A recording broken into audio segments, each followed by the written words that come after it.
Bismillahirrahmanirrahim. Sallallahu alaihi Muhammad. Dear students, I am Usman Attari, your maths teacher, and today we are going to solve review exercise 13. तो review exercise 13 जो है हमारा, इसका first question जो है वो MCQs पर मुश्तमिल है। तो हम स्टार्ट करते हैं सेकंड क्वेश्चन से। तो सेकंड क्वेश्चन है हमारा, define the following relative frequency and expected frequency. Relative frequency और एक्सपेक्टेड फ्रीक्वेंसी की हमने डेफिनेशन करनी है। तो डेफिनेशन हमें गिवन है रिलेटिव फ्रीक्वेंसी की पेज नंबर 252 पे। Relative frequency tells us how often a specific event occurs relative to the total number of frequency events or trials. It is calculated by using this formula कि relative frequency is equal to x over n where n belongs to sum of f। तो ये हमारी relative frequency की definition है। और दूसरी definition है हमारी एक्सपेक्टेड फ्रीक्वेंसी की। तो एक्सपेक्टेड फ्रीक्वेंसी की जो डेफिनेशन है वो हमें पेज नंबर 255 पर गिवन है। Expected frequency, expected frequency is a measure that estimates how often an event should be occur depended on probability। ये probability पे depend करता है। expected frequency is found by using the following method। तो expected frequency is equal to total number of trials यानी n multiply by probability of the event। तो ये हमारी definition है किसकी, expected frequency की। तो अब हम बढ़ते हैं क्वेश्चन नंबर 3 की जानिब। an urn contains 10 red balls, 5 green balls and 8 blue balls।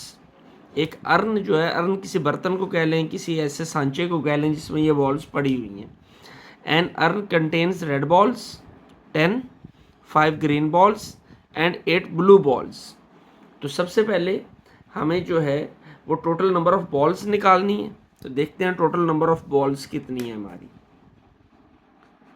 Total number of balls 10, 15 और 8 23, यानी NS जो है हमारा वो कितना हो जाएगा 23। अब नेक्स्ट वो कहता है find the probability of selecting at random uh green ball. तो ग्रीन बॉल को सिलेक्ट करने पे हमें जो है उसकी प्रोबेबिलिटी निकलती है, वो हमने फाइंड करनी है। तो ये ग्रीन बॉल है, तो let G be the event. G हमारा अगर इवेंट हो तो NG हमारा कितना होगा, तो NG होगा कितना, कितनी ग्रीन बॉल्स हैं हमारे पास 5, तो NG हो जाएगा 5। तो फिर प्रोबेबिलिटी कितनी निकलेगी PG, NG ओवर NS, यही फॉर्मूला होता है। तो 5/23। तो ये हमारी क्या निकल आई, प्रोबेबिलिटी ग्रीन बॉल की। अब आगे रेड बॉल, इसी तरीके से रेड बॉल है तो हम R को इवेंट के तौर पर ले लेते हैं। Let R be the event. तो फिर NR किसके इक्वल होगा जी, हम देखते हैं कितनी रेड बॉल्स हैं 10, तो 10 NR हो जाएगा हमारा। तो प्रोबेबिलिटी ऑफ R कितनी आएगी, NR ओवर NS, तो 10/23। ये हमारी प्रोबेबिलिटी निकल आई किसकी, रेड बॉल इवेंट की। नेक्स्ट हमने फाइंड करना है अब ब्लू बॉल। तो ब्लू बॉल्स कितनी है हमारी, ब्लू बॉल्स हैं 8। तो फिर लेट बी द इवेंट, क्योंकि ब्लू है तो इससे हम उसने बी ही हमने लिख दिया। तो N ऑफ B कितना होगा हमारा 8, क्योंकि 8 ब्लू बॉल्स हैं। तो प्रोबेबिलिटी ऑफ B कितना होगा NB ओवर NS। NB हमारा 8 है और NS कितना है 23। तो PB हमारा कितना आ जाएगा 8/23। तो अब फोर्थ पार्ट है हमारा not a red ball. Number 4 part है नॉट अ रेड बॉल, यानी रेड बॉल नहीं है और कोई भी बॉल हो सकती है। तो फिर PR हम ऑलरेडी फाइंड कर चुके हैं 10/23। तो फिर इस पी आर को 1 में से माइनस कर देते हैं तो बाकी हमारा रिमेनिंग जो है वो रेड बॉल के अलावा का रिजल्ट होगा। तो इसको हम क्या कर लेते हैं, let R dash be the event. R dash हमारा इवेंट है वो जिसमें रेड बॉल नहीं है, तो पी आर डैश किसके बराबर होगा, 1 माइनस पी आर। और पी आर हम ऑलरेडी फाइंड कर चुके हैं 10/23, तो P R dash is equal to 1 minus 10/23। LCM लेंगे, 23 माइनस 10 तो आ जाएगा 13/23। तो पी आर डैश 13/23। अब हमारा फिफ्थ पार्ट है, fifth part, not a green ball, not a green ball. तो ग्रीन बॉल जिसमें ना हो, जब ग्रीन बॉल थी तो हमने जी लिया था, तो ग्रीन बॉल नहीं हो तो G dash, let G dash be the event. तो फिर पी जी डैश किसके बराबर होगा, 1 माइनस पी जी के। तो 1 माइनस पी जी किसके बराबर है, हम ऑलरेडी फाइंड कर चुके हैं, 5/23। तो 5/23 एलसीएम लेंगे तो आ जाएगा 23 माइनस 5, तो it will be equal to 18/23। तो पी जी डैश भी हमारा निकल आया। इस तरह हमने थर्ड क्वेश्चन के पांचों पार्ट्स जो हैं वो सॉल्व कर लिए। बढ़ते हैं क्वेश्चन नंबर 4 की जानिब। Question number 4, review exercise 13। 3 coins are tossed together. अब एक कोइन नहीं है, दो नहीं है, 3 है। तो 3 coin जो इकट्ठे टॉस होंगे, तो टॉस होने पे हमारे पास जो सैंपल स्पेस आएगी वो एस इज इक्वल टू क्या होगा, हो सकता है तीनों के ऊपर एच आ जाए, तीनों कॉइन्स पे हेड आए, क्योंकि दो ही ऑप्शंस होती हैं, या हेड आएगा या टेल आएगा। जी, पहले दो पर हेड आ जाए और तीसरे पर टेल आ जाए। सैंपल स्पेस में हम यही ना पॉसिबिलिटीज़ फाइंड करते हैं, पहले पे हेड आ जाए, दूसरे पे टेल आ जाए, तीसरे पे हेड आ जाए। इस तरह भी हो सकता है, या हमारे पास जो रिज़ल्ट है वो यूं भी हो सकता है कि जो मज़ीद कि पहले पे टेल आ जाए, आखिरी दो पे हेड आ जाए। जी, अब हो सकता है कि तीनों पर टेल आ जाए, हेड्स वाली ऑप्शंस ख़त्म होगी ना हमारे पास, तीनों पर टेल आ जाए, या पहली दो पर टेल हो, आखिरी पे हेड आ जाए, या जो है पहली टेल, दूसरा हेड, तीसरी टेल हो। और एक ऑप्शन ये हो सकती है पहली टेल आ जाए, नहीं पहली टेल नहीं, ये पहली टेल और दो हेड तो हमने लिख लिए ना। अब हमारा जो मिसिंग है वो है पहली हेड हो और दो टेल्स हो।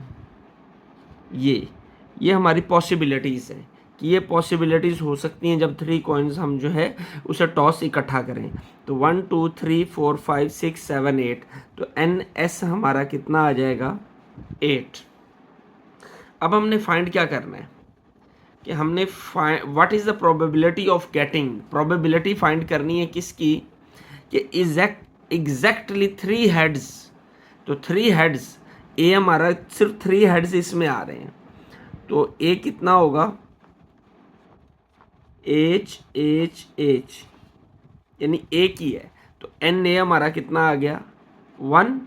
तो प्रोबेबिलिटी यहाँ पे हम लिखेंगे let A be the event, A हमारा इवेंट है, तो फिर पी ए कितना हो जाएगा, 1/8, कि n A over n S is equal to n A over n S. N A की जगह पे 1 आ गया और एन एस की जगह पे 8 आ गया। अब आगे जी, एटलीस्ट 2 टेल्स, ये हम ले लेते हैं let B be the event. B हमारा इवेंट है, तो बी में हम देखते हैं 2 टेल्स वाली ऑप्शंस कौन कौन सी हैं हमारे पास। 2 टेल्स एटलीस्ट 1 2 3 4, तो ये हमारे पास बन जाएगा T T T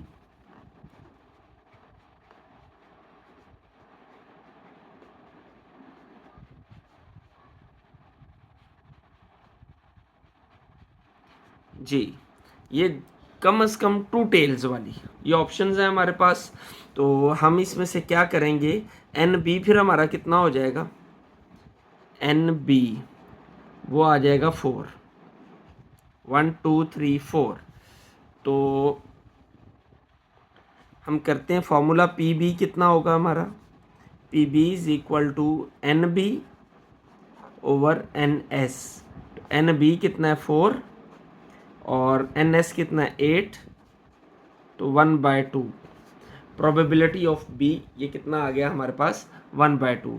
third, not at least 2 heads, कि नॉट एटलीस्ट यानी वो वाली ऑप्शंस नहीं लेनी जिसमें 2 हेड्स आ रहे हों।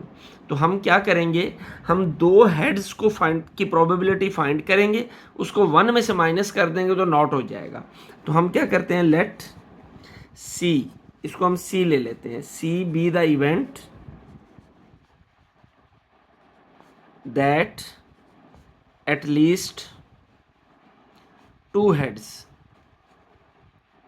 याद रहे हम नॉट नहीं फाइंड कर ले, एटलीस्ट 2 हेड्स के साथ हम सी का इवेंट ले रहे हैं। तो सी फिर हमारा किसके इक्वल होगा, जिसमें 2 हेड्स आ रहे हों। तो 2 हेड्स इनमें है, ये पहली 4 ऑप्शंस में। तो हम लिख लेते हैं एच एच एच और H H T, H T H, sorry ये नहीं आता, और टी एच एच। देखिए ये हमारी ऑप्शन से जिसमें कम से कम 2 हेड्स आ रहे थे। तो फिर एन सी किसके इक्वल हुआ, 1 2 3 4, एन सी 4 हो गया। एन एस हम ऑलरेडी जानते हैं कि वो कितना है 8, तो पी सी कितना हो जाएगा, n C over n S, तो आ जाएगा 4/8, तो 1/2 आ गया। लेकिन हमें क्या चाहिए, हमें वो नंबर्स चाहिए, उनकी प्रोबेबिलिटी चाहिए जिनमें 2 हेड्स ना आ रहे हो, मतलब इनके अलावा। तो फिर इसको हम इसकी प्रोबेबिलिटी को 1 में से माइनस करेंगे तो उनकी प्रोबेबिलिटी आ जाएगी जिनमें 2 हेड्स नहीं आ रहे। तो हम क्या करते हैं, लेट पी सी डैश या let C dash is the event that not getting at least 2 heads। तो पी सी डैश कब निकलेगा हमारा, जब हम पी सी को 1 में से माइनस करेंगे, 1 माइनस पी सी। तो माइनस करने से हमारे पास आ जाएगा 1 माइनस 1/2, तो ये निकल आएगा, एलसीएम ले, 2 2 minus 1 will be equal to 1/2 is equal to 0.5 या 1/2, यहाँ तक ही ठीक है, 1/2 आ जाएगा। तो अब हम बढ़ते हैं 4th पॉइंट की जानिब। Part number 4, not exactly 2 heads. तो हमने एग्जैक्टली 2 हेड्स वाली ऑप्शंस देखनी है, कौन कौन सी हैं, एच एच टी ये और ये 3 ऑप्शंस हैं। तो इसको हम क्या लेते हैं, let D be the event getting exactly 2 heads, जिसमें 2 हेड्स एग्जैक्टली आ रहे हों। तो डी किसके इक्वल होगा फिर, एच एच टी। इसमें ये 3 वाला नहीं आएगा, अगर एटलीस्ट वर्ड लफ्ज़ होता तो फिर ये 3 वाली ऑप्शन उसमें यूज़ होती, लेकिन एटलीस्ट नहीं है। पिछले 3rd पार्ट के अंदर एटलीस्ट था तो हमने इसको भी लिया था, लेकिन अब एग्जैक्टली 2 हेड्स हैं, तो 1 2 3 जिसमें 2 हेड्स आ रहे हैं सिर्फ वही लिखे जाएंगे।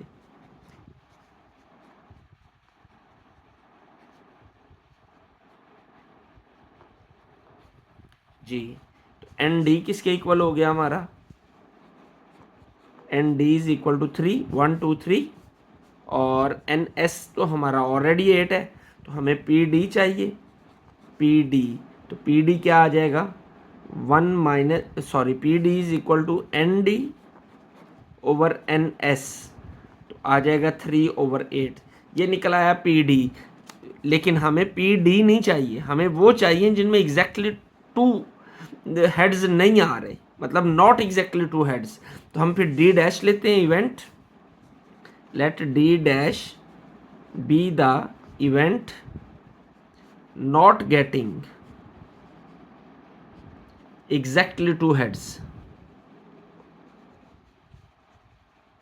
exactly two heads, तो फिर पी डी डैश क्या होगा हमारे पास, P D dash is equal to 1 minus P D, तो 1 माइनस पी डी कितना है 3/8, एलसीएम लेंगे 8 आएगा, 8 माइनस 3 इज इक्वल टू 5/8, ये हमारा प्रोबेबिलिटी निकल आई उसमें जिसमें एग्जैक्टली टू हेड्स ना हो। तो यूँ हमारा क्वेश्चन नंबर 4 भी कंप्लीट हो गया। Question number 5, a card is drawn from a well shuffled pack of 52 playing cards. एक कार्ड निकाला जाता है किससे, 52 प्लेइंग कार्ड्स से, जो ताश के पत्ते होते हैं उसमें से 52 होते हैं टोटल, उनमें से एक कार्ड निकाला जाता है। What will be the probability of getting, तो पहले तो हम निकालते हैं ना एन एस, हमारा जो सैम्पल स्पेस है, तो एन एस कितना होगा हमारा, एन एस होगा 52, क्योंकि टोटल नंबर ऑफ कार्ड्स जो हैं वो 52 हैं, तो पॉसिबिलिटीज़ जो हमारी टोटल हैं वो 52 होंगी। तो अब नेक्स्ट हमने प्रोबेबिलिटी निकालनी है किसकी, किंग और जैक ऑफ रेड कलर। तो यहाँ पे हम देखते हैं कि event, let A be the event of getting king और जैक ऑफ रेड कलर। जी, तो अब किंग और जैक कितने होते हैं, तो there are 2 red kings and 2 red jacks होते हैं। एक जो प्लेइंग कार्ड है, प्लेइंग कार्ड्स होते हैं जो ताश के पत्ते होते हैं, उसमें 2 किंग होते हैं और 2 जैक्स होते हैं रेड कलर के। तो there are 2 red kings and 2 red jacks. तो फिर एन ए कितना हुआ हमारा, 2 + 2 इज इक्वल टू 4। तो अब हमने इसकी प्रोबेबिलिटी फाइंड करनी है, तो प्रोबेबिलिटी क्या होगी हमारी, P of A is equal to n A over n S. तो एन ए कितना है 4 और एन एस कितना है 52, ये हम ऊपर निकाल चुके हैं। तो 4 1 13, तो P A is equal to 1/13, ये हमारा जो है प्रोबेबिलिटी फर्स्ट पार्ट की निकल आई। अब second part, not 2 of club and spade. अब ये 2 जो है वो नंबर है कोई जो कि क्लब और स्पेड में इसका कोई नहीं होना चाहिए, नॉट है। मुझे ताश के बारे में ज़्यादा नॉलेज नहीं है इसलिए इसको मैं ज़्यादा एक्सप्लेन तो नहीं कर पाऊँगा, लेकिन ये कोई नंबर है, मतलब इससे हमने ये लेना है कि एन बी जो है हमारा वो कितना है, वो 2, क्योंकि बी हमारा इवेंट है, तो हम लिख लेते हैं let B be the event. तो एन बी कितना होगा 2 और एन एस ऑलरेडी हमें पता है कि वो कितना है, वो 52 है। तो हम पी बी निकालेंगे, ये हम 2 नॉट नहीं निकाल रहे, हम 2 ऑफ क्लब एंड स्पेड निकाल रहे हैं। इसकी प्रोबेबिलिटी जो आएगी उसको उसमें से उसको 1 में से माइनस करेंगे तो हमारा नॉट निकल आएगा। तो पी बी कितना होगा फिर, n B over n S 2/52, तो पी बी कितना निकल आया 1/26। जी, तो फिर बी डैश होगा इवेंट हमारा, let B dash be the event not getting, B जो था वो गेटिंग था, मतलब 2 के साथ था, अब 2 के बगैर निकाल रहे हैं, 2 getting not getting 2 of club and spade. तो फिर पी बी डैश ये क्या होगा 1 माइनस पी बी, 1 माइनस 1/26, 26 क्या आ जाएगा 26 माइनस 1, 25/26, ये हमारी पी बी डैश निकल आया। ये हमारा 5th क्वेश्चन कंप्लीट हो गया। बढ़ते हैं 6ठे सवाल की जाने। Question number 6, exercise review 13। 6 coins are tossed 600 times। 600 बार टॉस किया जाता है किसी कॉइन को, the number of occurrence of tails are recorded as shown in the table given below. तो ये जो हमारी रिकॉर्डिंग्स हैं उसकी ये निकलती हैं, नंबर ऑफ टेल्स और आगे फ्रीक्वेंसी गिवन है। तो हमने इसकी रिलेटिव फ्रीक्वेंसी बनानी है, तो हम टेबल को ड्रॉ करते हैं। दो चीज़ें हमें गिवन हैं, ये हमें वर्टिकल टेबल हम ड्रॉ कर लेते हैं, number of tails, number of tails जिसे हम इवेंट भी कहते हैं, फिर फ्रीक्वेंसी और फिर रिलेटिव फ्रीक्वेंसी। जी, तो टेबल में हमें गिवन क्या है, 0 1 2 3 4 5 6 और फ्रीक्वेंसी है 110 90 105 80 76 123 एंड 16। रिलेटिव फ्रीक्वेंसी के लिए हमें जो फार्मूला होता है हमारा रिलेटिव फ्रीक्वेंसी का, वो फार्मूला होता है x/n। x क्या होता है, हमारी फ्रीक्वेंसी होती है उस इवेंट की। ये 0 इवेंट है, इसकी फ्रीक्वेंसी है 110, तो 110 डिवाइडेड बाय टोटल फ्रीक्वेंसी। तो टोटल फ्रीक्वेंसी हमें गिवन है, आप वैसे भी इसे कैलकुलेटर की मदद से फाइंड कर सकते हैं। सम ऑफ फ्रीक्वेंसी जो है वो हमारा 600 है। तो रिलेटिव फ्रीक्वेंसी कैसे निकलेगी, frequency of event divided by total frequency. तो इवेंट की फ्रीक्वेंसी 110 है divided by 600, 90 divided by 600, 105 divided by 600, 80 divided by 600, 76 divided by 600, 123 divided by 600 and 16 divided by 600।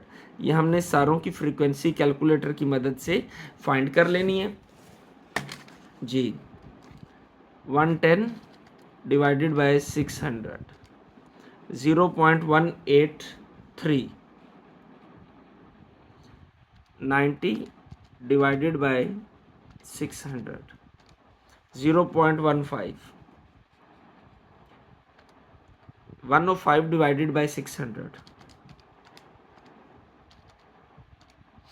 0.175। इसी तरीके से हम बाकी वैल्यूज़ फाइंड कर लेंगे, 0.127, 0.205 एंड 0.027। तो यूँ हमारा क्वेश्चन नंबर 6 जो है वो सॉल्व हो गया। अब हम बढ़ते हैं क्वेश्चन नंबर 7 की जानिब। Question number 7, from a lot containing 25 items. एक लॉट है जिसके टोटल जो आइटम्स हैं वो 25 हैं, यानी टोटल आइटम्स जो हैं वो हमारी कितनी हैं, वो 25 है। यानी हमारा जो NS हुआ वो कितना हुआ, 25। जी नेक्स्ट, 8 आइटम्स आर डिफेक्टेड। तो डिफेक्टेड आइटम 8 हैं। Find the relative frequency of non defected items. तो फिर हम डिफेक्टेड आइटम्स की प्रोबेबिलिटी फाइंड करेंगे, डिफेक्टेड आइटम्स की प्रोबेबिलिटी निकालेंगे, उसको 1 में से माइनस करेंगे तो नॉन डिफेक्टेड आइटम्स की प्रोबेबिलिटी निकल आएगी। तो हम क्या करते हैं फिर, let D be the event of defective items. जी, डी इवेंट है डिफेक्टिव आइटम्स का, तो फिर एन डी क्या होगा हमारा 8। तो एन एस हम ऑलरेडी ले चुके हैं, तो P D probability of D वो क्या हो जाएगी, n D over n S यानी 8/25। अब हमें क्या चाहिए, नॉन डिफेक्टेड आइटम्स। तो डिफेक्टेड आइटम्स की जो प्रोबेबिलिटी है वो उसको 1 में से माइनस करेंगे तो बाकी नॉन डिफेक्टेड है। तो let D dash be the event of non defective items.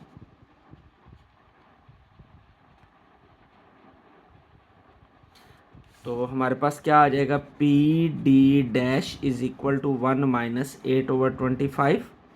LCM लेते हैं, 25 minus 8 will be equal to 17/25।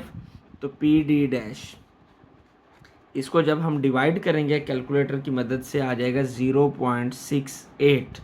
ये हमारी क्या आ गई, डिफेक्टेड आइटम्स की रिलेटिव फ्रीक्वेंसी कह लें या उसकी प्रोबेबिलिटी कह लें जी। अब हमने क्या फाइंड करना है, also find expected frequency of non defected items, कि डिफेक्टेड आइटम्स की, नॉन डिफेक्टेड आइटम्स की फ्रीक्वेंसी क्या है। तो expected frequency of non defective items. तो टोटल में से डिफेक्टिव को माइनस कर दें, बाकी नॉन डिफेक्टिव बच जाएंगी। तो 25 माइनस 8 इज इक्वल टू 17।